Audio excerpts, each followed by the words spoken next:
parole de Dieu maintenant, sans plus tarder. On va reprendre un petit peu notre série. On va reprendre notre série de messages qui s'intitule « Hors sujet, quand le texte ne dit pas ce que je pense qu'il dit ». Donc on avait fait une pause. On va bientôt passer à autre chose. Rassurez-vous, peut-être là, il dit on n'en peut plus de cette série. Mais on va bientôt passer à autre chose. Peut-être encore un message, je vois. Et puis on passera à autre chose. Mais j'aimerais qu'on reprenne cette série et qu'on puisse ensemble voir encore un texte qui parfois a été utilisé hors de son contexte. Et le titre du message de ce matin, c'est, donc on est au hors-sujet numéro 9, et le titre c'est « Je me tiens à la porte et je frappe ». Je me tiens à la porte, vous connaissez ce texte, je me tiens à la porte et je frappe. Si quelqu'un entend ma voix, il ouvre la porte, etc. On va le lire ensemble, bien sûr.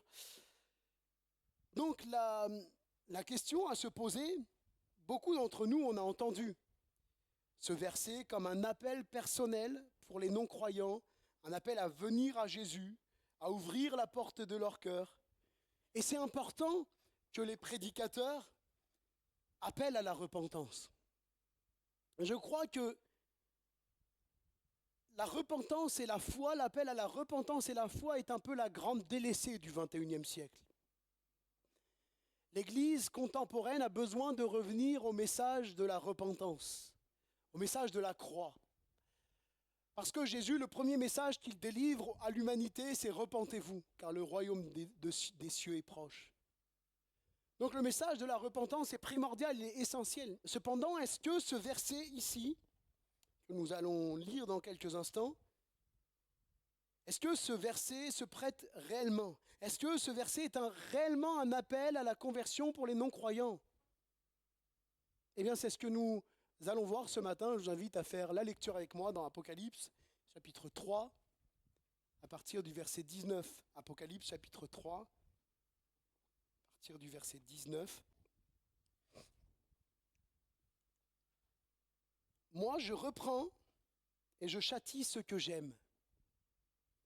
Et donc du zèle, et repens-toi. Voici, je me tiens à la porte et je frappe.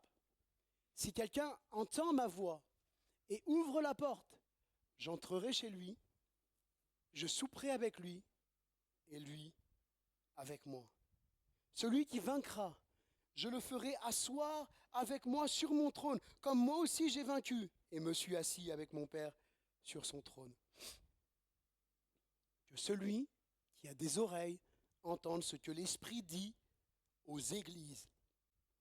Le premier point de ce message, c'est un appel à la repentance. Oui, mais pour qui? Ce texte est effectivement un appel à la repentance. C'est indéniable. Nous avons lu le verset 19. « Moi, je reprends et je châtie ceux que j'aime, et donc du zèle, et repens-toi. » Mais qui est concerné par cet appel à la repentance? Eh bien, une église est concernée. Verset 14, écrit à l'ange de l'église de Laodicée. C'est une église qui est concernée. Cette parole de Jésus, « Voici, je me tiens à la porte et je frappe. Si quelqu'un entend ma voix et ouvre la porte, j'entrerai chez lui et je souperai avec lui et lui avec moi », ne concerne pas les non-croyants, mais bien les croyants. Car ce message est adressé à une église, l'église de Laodicée. Ou alors il faut revoir nos considérations de l'église et dire que l'église c'est le rassemblement des non-croyants. Ça serait problématique, n'est-ce pas? Cette parole de Jésus devait premièrement être appliquée, méditée pour l'église. Jésus, lorsqu'il délivre ces paroles, ne pense pas à des personnes qui seraient non-croyantes, mais il pense à son Église. Et particulièrement à l'Église de Laodicée. Et même, on peut aller plus loin, parce que regardez comment il termine cette lettre à Laodicée en disant, je reprends, je reviens sur mes notes, que celui qui a des oreilles entende ce que l'Esprit dit aux Églises.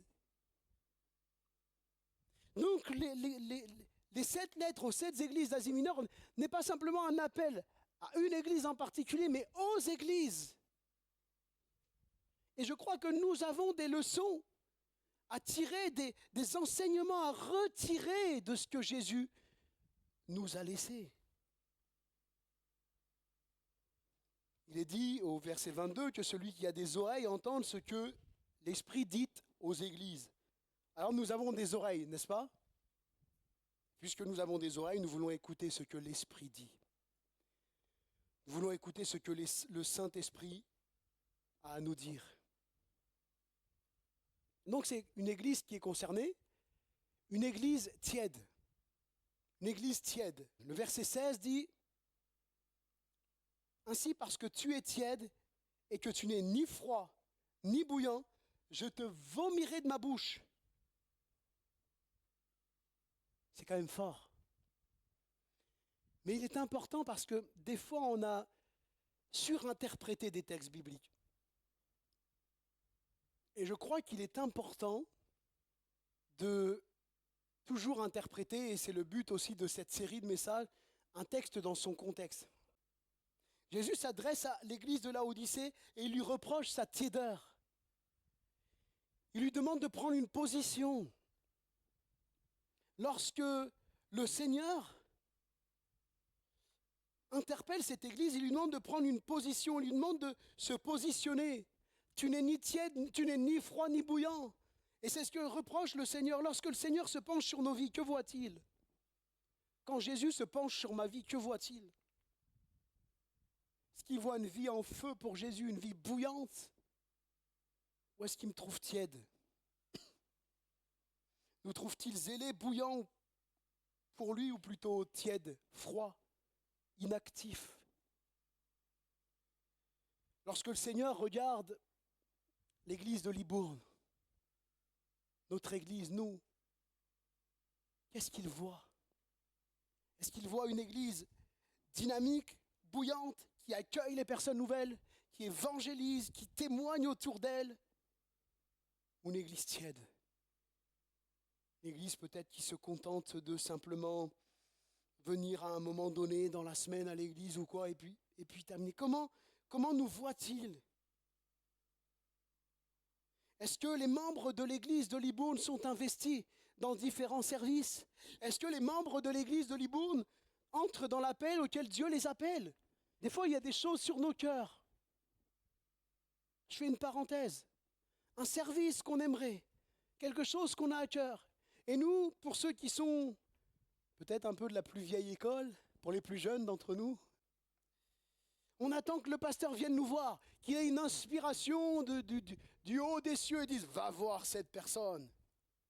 Alors que si ça bout dans ton cœur, rien ne t'empêche d'aller voir ton pasteur et lui dire « Voilà, pasteur, moi j'ai vraiment à cœur ce service-là, qu'est-ce que t'en penses ?» Puis après, peut-être que le pasteur, dans le ressenti, va dire « Peut-être attends encore un peu ».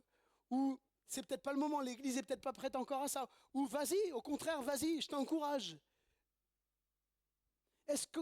Comment les membres de l'Église sont? Est-ce que les membres de l'Église se sentent acteurs? Est-ce qu'ils se sentent dynamiques, investis dans le service? Ou plutôt spectateurs, passifs? Comment le Seigneur nous regarde? C'est important de se poser ces questions à l'ère d'une société bercée par la surconsommation, où la foi, le religieux est devenu un produit de consommation comme les autres. Vous pouvez faire votre programme de culte en ligne. Les personnes, ils ne sortent plus de chez eux. Ils ne sortent plus de chez eux. Ils se mettent dans leur canapé, ils choisissent leur programme. Vous savez, un peu comme la Zapette, la TF1, France 2, tac, tac. On a la Zapette, on a la Zapette, voilà. On zappe, non. Là, il parle de repentance, celui-là, vite, change, je reviens sur la louange. Je le dis avec humour, mais c'est une triste réalité. Alors je mets toujours un bémol. Parce que vous savez, parfois, quand dans les églises où j'ai pu passer, quand j'ai un peu mis un programme de culte en rediffusion sur YouTube, on m'a dit, mais frère, si vous faites ça, les gens ne viendront plus à l'église. Je crois que ceux qui aiment le Seigneur et qui aiment les frères et sœurs continueront à venir. J'en suis persuadé. Et puis, ça s'est vu. À l'ère d'une société où c'est vrai, la surconsommation, on consomme de la foi, on consomme de la spiritualité. J'ai l'intime conviction que ces paroles de Jésus à l'égard de l'église de Laodicée nous concernent tous, concernent l'église. L'église, j'allais dire, contemporaine, moderne. J'avance un peu, toujours dans ce point, une église tiède. L'expression « je te vomirai de la bouche » désigne le dégoût que Christ éprouve à l'égard de l'attitude tiède de son Église. Le dégoût qu'il a. Non pas le dégoût qu'il a de son Église, ne nous trompons pas. Le dégoût qu'il a de l'attitude de son Église. Cette expression, elle ne peut pas être isolée. On ne peut pas la prendre comme on veut et vouloir l'interpréter comme on veut. Je te vomirai de ma bouche. Ce verset est à mettre en parallèle avec le verset 19. Le verset 19, il ne s'affichera pas, mais si vous avez vos Bibles, vous pouvez le voir. Jésus dit, moi, je reprends et je châtie tout ce que j'aime. Donc, je te vomirai de ma bouche, et moi, je reprends et je châtie tout ce que j'aime. Il faut donc comprendre cette expression comme un acte disciplinaire et correctif de la part du Seigneur envers son Église, qu'il va temporairement humilier, châtier, afin de la ramener de là où elle s'est éloignée. Comprenez que Jésus ne laisse pas son peuple éloigné. S'il doit châtier, s'il doit humilier son Église pendant un temps pour qu'elle revienne, il le fera. Bien sûr, il nous appelle à cette introspection intérieure, comme Paul va le dire, si nous nous examinions, si nous jugions nous-mêmes, nous ne serions pas jugés. Nous trouvons un écho à cette idée de discipline dans les paroles de Paul aux Corinthiens, dans 1 Corinthiens 5,5, lorsqu'il parle de la discipline exercée envers un chrétien qui a eu des rapports intimes avec sa belle-mère. Il va dire qu'un tel homme soit livré à Satan pour la destruction de la chair afin que l'esprit soit sauvé au jour du Seigneur Jésus. Mais il est très fort ce passage. Vous vous souvenez de l'expression, on a vu ce que voulait dire être livré à Satan quand on a fait la série de messages il y a quelques mois de ça sur les épîtres pastorales. Livré à Satan, c'est exclu de l'Église. Donc Paul exclut l'Église. En fait, il faut comprendre dans le contexte de l'époque, livré à Satan, c'est un peu exclu de l'Église, quelque part coupé de la bénédiction de l'Église pour amener la personne, elle est quelque part livrée en proie j'allais dire, au monde et tous ses attraits pour que la personne se remette en question. Et regardez, dans 1 Corinthiens 5,5, Paul ne dit pas pour que la personne se perde, pour que la personne aille en enfer. Vous avez vu ce qu'il est écrit?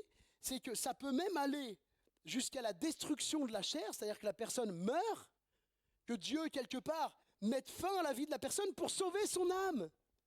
Ça nous dépasse, ça nous. Mais ça nous montre aussi combien Dieu est un Dieu d'amour qui ne veut pas que ses enfants se perdent et qui ne laisse pas ses enfants se perdre.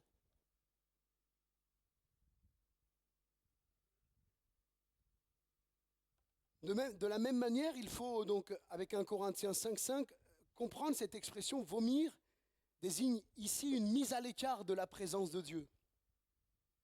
Je n'irai pas jusqu'à dire, quelque part, une mise à l'écart de la communion parce qu'il s'adresse quand même à une église tout entière, mais en tout cas,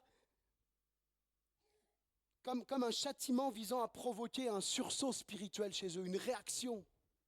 Mince, il faut qu'on se reprenne. On ne sent plus la présence de Dieu. On est comme coupé de la présence de Dieu. Il faut qu'on se reprenne. Cela rend compréhensible le fait que Jésus dise qu'il se tient. Il se tient où, Jésus? À la porte. Il n'est pas à l'intérieur, il est à la porte. Donc, on comprend mieux l'image quand on remet en parallèle, je te vomirai de ma bouche. Quelque part, temporairement, je te fais sentir ce manque de ma présence. Je te retire quelques instants de ma présence pour que tu réalises ton état spirituel. Il faut bien comprendre que cette action est temporaire. Dieu agit durement par amour pour son peuple, afin de les faire revenir de leur mauvaise voie. Comme un parent qui corrige, reprend ses enfants. Je Je ne connais pas un parent, si on devait faire un sondage, je ne le ferais pas, mais demander est-ce que vous punissez vos enfants par plaisir? C'est un kiff pour vous de les punir. Non. Vous reprenez parce qu'ils ont dépassé une limite, une règle, parce qu'ils ont dépassé le cadre que vous aviez fixé. Et donc vous voulez leur faire comprendre. Et pour leur faire comprendre, vous posez une sanction. Et la sanction, elle doit toujours être pédagogue, dans le but d'apprendre à l'enfant. Et Dieu, sa sanction, elle est toujours pédagogue.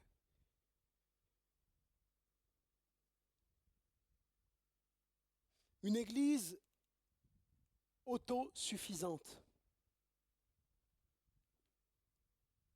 Il est écrit au verset 17, parce que tu dis, je suis riche, je me suis enrichi, je n'ai besoin de rien. Et parce que tu ne sais pas que tu es malheureux, misérable, pauvre, aveugle et nu. Je m'excuse, mais ces critères ne ressemblent pas aux critères qu'on attend d'une église.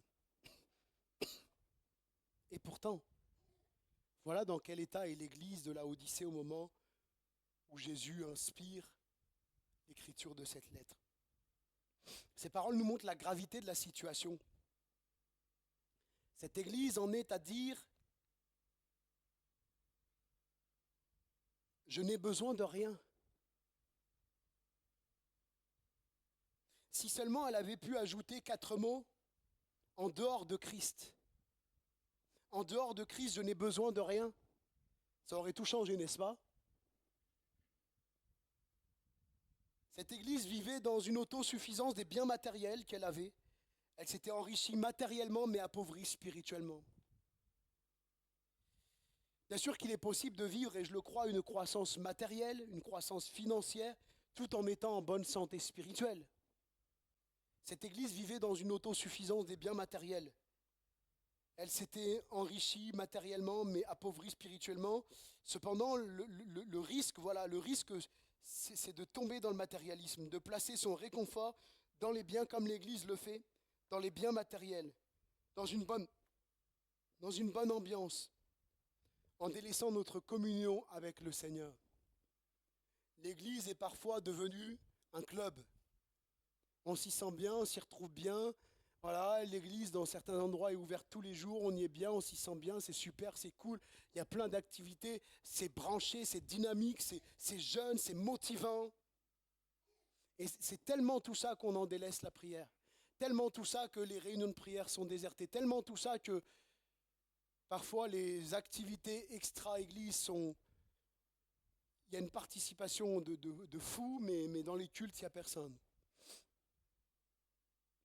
Vous savez, je parlais avec quelqu'un cette semaine, et je vous livre mon cœur là, d'accord? Ça ne vous dérange pas?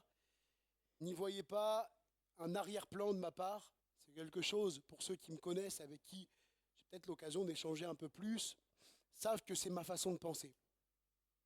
Parfois, on a critiqué les églises qui ont complètement annulé les réunions de semaine. On les a critiquées. J'ai été le premier à le faire. À critiquer certaines églises qui annulaient les réunions de semaine. Vous vous rendez compte, ils n'ont plus de prière, ils n'ont plus d'évangélisation, ils n'ont plus de ceci. Ça, c'était avant que j'entre dans le ministère. Parce que je réalise que parfois, imaginez-vous à la place de vos pasteurs et de vos anciens, des pasteurs et des anciens. On généralise complètement. Des pasteurs et des anciens. Je demande à un ancien de préparer une prédication. Je dis voilà, est-ce que tu peux prêcher ce vendredi? Et je vous donne une image pour que vous compreniez. Prépare pendant des heures et des heures et des heures. Ça prend du temps de préparer une prédication. Déjà, si on parle juste d'une prédication textuelle, c'est-à-dire je me base sur le texte et j'interprète,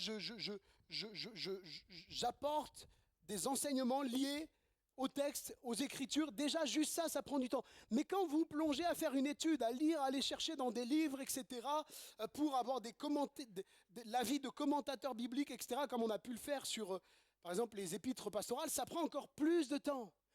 Et là, l'ancien, il s'est donné à fond, il a préparé pendant des heures et des heures, en plus de son travail à côté, de sa famille, il prépare pendant des heures et des heures et des heures, et il arrive à la réunion de prière, il y a 5 personnes. Est-ce que vous croyez que c'est motivant pour l'ancien? Vous comprenez bien ma mentalité? Je ne suis pas en train de dire il faut annuler les réunions de semaine. Au contraire, il faut les maintenir avec une dynamique vivante. Alléluia. Mais j'arrive mieux à comprendre ce que je ne comprenais pas autrefois. Donc avec ces critères qu'on a vus là, une église tiède, une église autosuffisante, est-ce que vous avez une idée du point où on va aller? Une église tiède, une église autosuffisante, certains pourraient penser une église condamnée, une église sous le jugement de Dieu, une église qui va en enfer. Eh ben non, une église aimée. Une église aimée.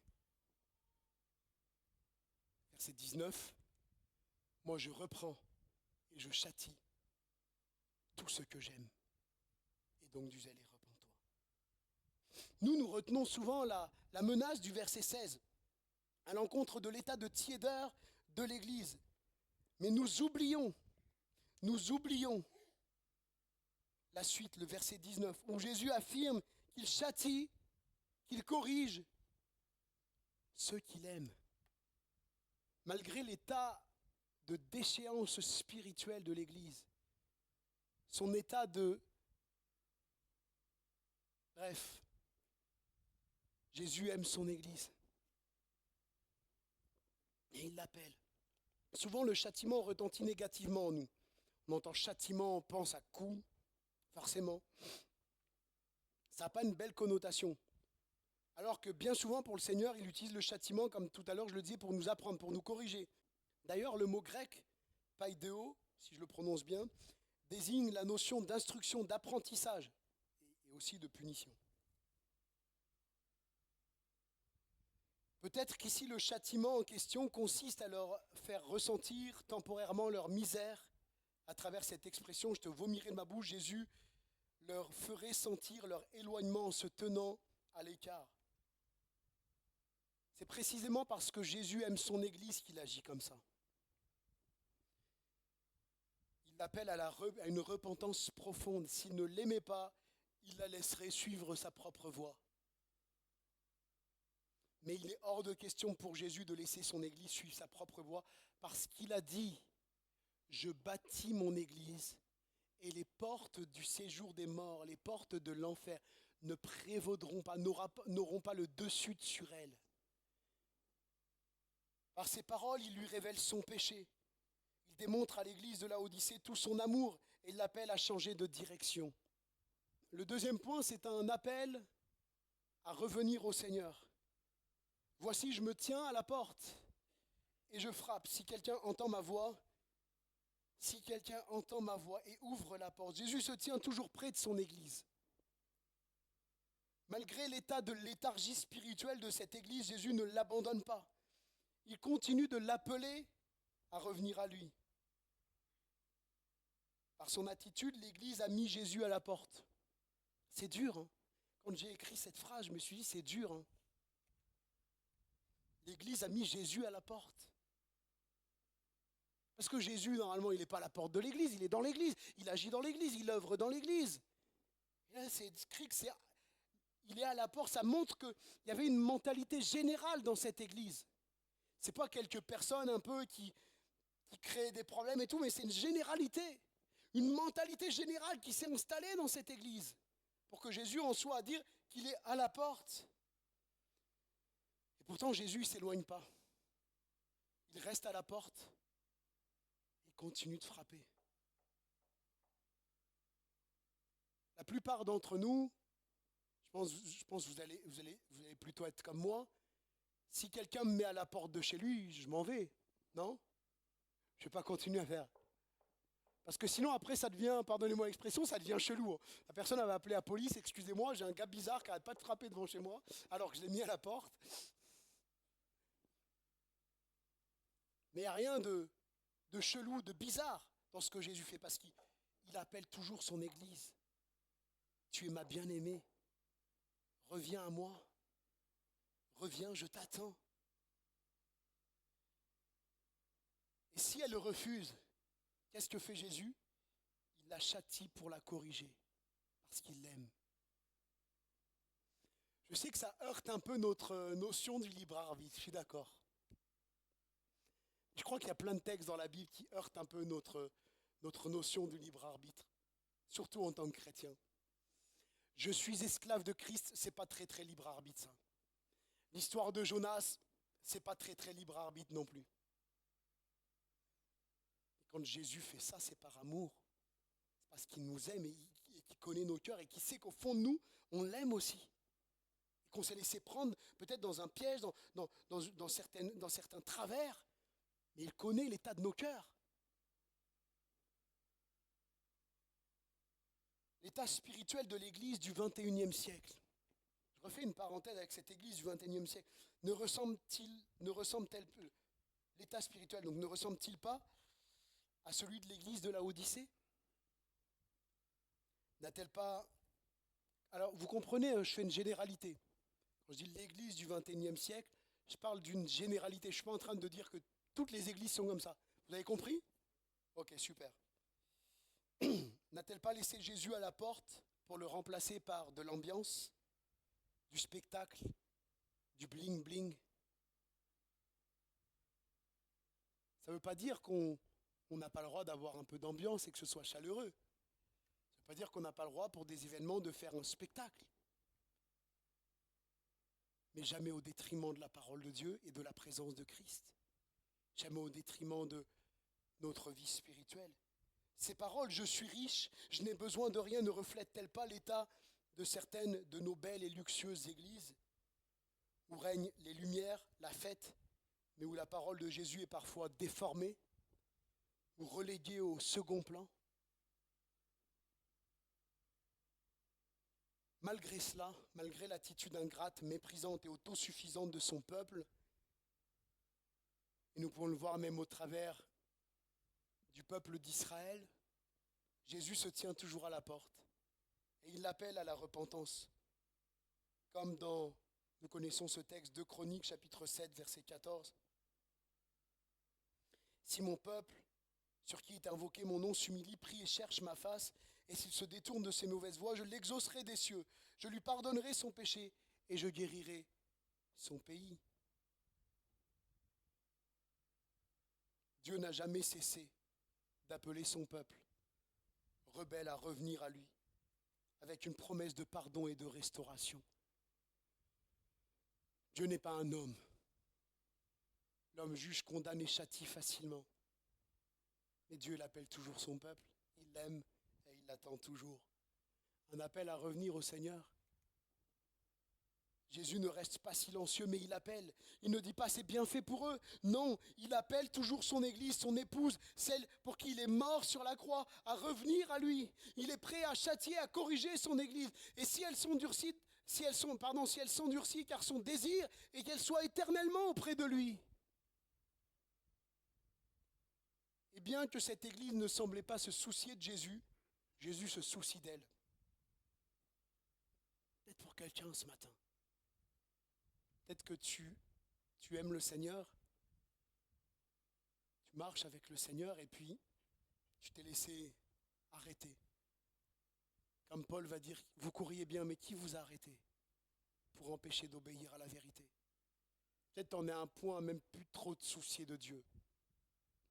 Dieu se soucie de toi et Dieu t'appelle. Bien que cette église semblait ne pas se soucier de Jésus, Jésus se soucie d'elle au milieu du bruit, du vacarme, du matérialisme. La voix de Jésus se fait entendre. Il appelle son église à lui. Il la laisse pas seule, mais il vient à elle et il l'appelle. Et peut-être que ces paroles, comme je le disais, sont pour quelqu'un qui s'est éloigné de Jésus. Comme cette église de Laodicée, tu te dis que tu n'as besoin de rien, que tout va bien pour toi. Pourtant, tout va mal, parce que tu t'es éloigné de Dieu. Parce que tu as délaissé la présence de Dieu. Tout va mal. Tu as beau tout avoir, mais tout va mal. Mais il est toujours temps de revenir à Jésus. Il t'appelle, il ne t'a pas abandonné. Il se tient à la porte et il frappe. Cette parole, c'est pour quelqu'un. Reviens à Jésus de tout ton cœur. Jésus promet la restauration lorsqu'il dit « J'entrerai chez lui, je souperai avec lui et lui avec moi ». Il promet la restauration d'une communion qui avait été temporairement rompue. Le « je te vomirai de ma bouche », il est dans un but temporaire pédagogue. Parce que le but, c'est que l'Église ouvre la porte et qu'il soupe avec elle. Lorsque nous nous sommes éloignés de Dieu, il se tient prêt à nous restaurer, à nous bénir, mais il attend de nous un cœur contrit, un cœur humilié, un cœur triste, qui demande sincèrement pardon au Seigneur de l'avoir offensé, d'avoir péché, et qui prend cette décision de changer d'attitude. Maintenant, c'est fini, je romps avec ces choses. C'est terminé, j'arrête ces choses. Jésus répond toujours à une repentance sincère. Et enfin, je termine. Donc, un verset plus à propos pour l'évangélisation. Pour inviter quelqu'un à venir à Jésus. Alors, il y en a plein. J'en ai choisi un particulièrement. Nous sommes tous appelés à la repentance. C'est un peu ce mot de conclusion. Tous, on est appelés à la repentance. Le croyant, le chrétien l'est dans sa marche de sanctification. Lorsqu'il pêche, il doit se repentir. Oui, il a un avocat auprès du Père. Oui, mais la Bible dit que si quelqu'un confesse ses péchés et les délaisse, il obtient miséricorde. Le croyant est appelé à se repentir. L'Église est appelée. Une Église est appelée à se repentir lorsque peut-être elle s'est laissée avoir par la division, par la critique, par la calomnie. On est appelé à la repentance, à se repentir et à marcher dans ce chemin de sanctification. Et bien sûr, le non-croyant est aussi invité, appelé à la repentance. Donc si ce texte se prête davantage, beaucoup plus à l'Église qu'aux non-croyants, eh bien, un verset, en tout cas, se prête vraiment bien pour l'évangélisation, pour le témoignage. Matthieu chapitre 11, versets 28 à 29. Venez à moi, vous tous qui êtes fatigués et chargés, et je vous donnerai du repos. Prenez mon joug sur vous et recevez mes instructions. Recevez ma parole, mes instructions, car je suis doux et humble de cœur. Et vous trouverez du repos pour vos âmes. Oui, Jésus appelle chacun, tout homme, toute femme, à venir à lui, à se repentir. Que le Seigneur soit béni pour sa patience envers nous, pour son amour envers nous, pour sa miséricorde et sa grâce envers nous. Amen. Prions ensemble.